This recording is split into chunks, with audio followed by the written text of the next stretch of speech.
na mga biik. Tapos guys, tapos ko na din pakainin si Mama Budik. So, ang gagawin ko ngayon is ipasok ko sa kulungan dyan yung mga biik guys. Dahil baka maapakan ni Mama Budik guys, no? Tapos, mapilay guys ba? So, kailangan ipasok ko na sila guys. Ayan, tapos ko lang maligo. Hindi pa ako nakapag-suklay guys. So, ipapasok muna natin sila ngayon guys, no? So, tara, samahan ninyo ako guys. Pasok na. Suot na suot.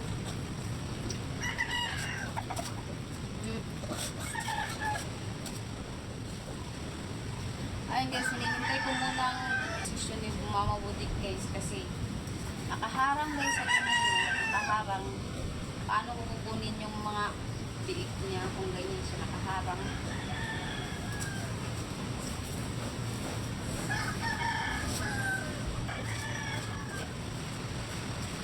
Lagay na natin itong mga biik. Guys. Okay, sarap. Guys.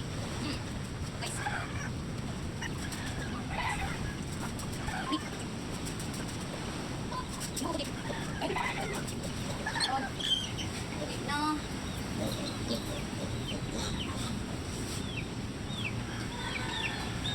So, ayan guys, tapos ko na maipasok lahat yung mga biik guys, no?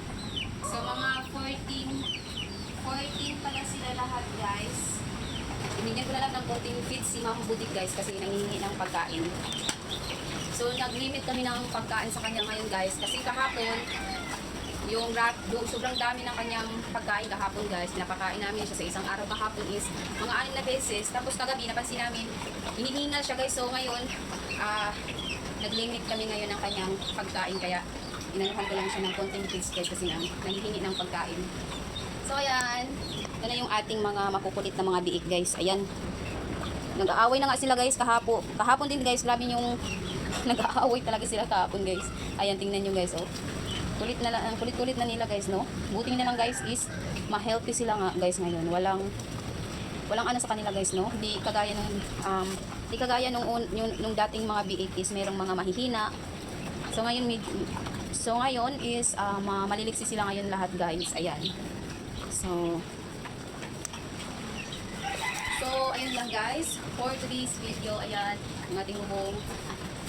Buti na lang guys nung nanganak si Mama Budik guys is wala talagang mga ano na nangyari guys, no? Maganda talaga yung pagpanganak niya guys ba, medyo walang problema at walang damage na nangyari kasi maulan kasi nung mga gabing yun guys nung nanganak si Budik guys, maulan. So ayan, buti na lang effective yung ginawa namin dito inilagay namin dito mga ano guys, semento. Buti na lang is effective, hindi talaga siya na ano ng alon, no? So, ayan. So, kapag lumaki na yung aming mga biik guys, makakatulong na yan sila guys na so may benta na namin sila tapos guys, makakatulong na yan sa amin. So, itong ano namin dito guys is sisirain tapos yung mga kahoy na yan is magagamit pa naman yan guys. Ayan. Kawawa yung aming bahay guys. So, tingnan nyo guys. Nag-away. Oh. Sus, ginoo ko mga budik. Sus, ginoo ko. Sus, Lord.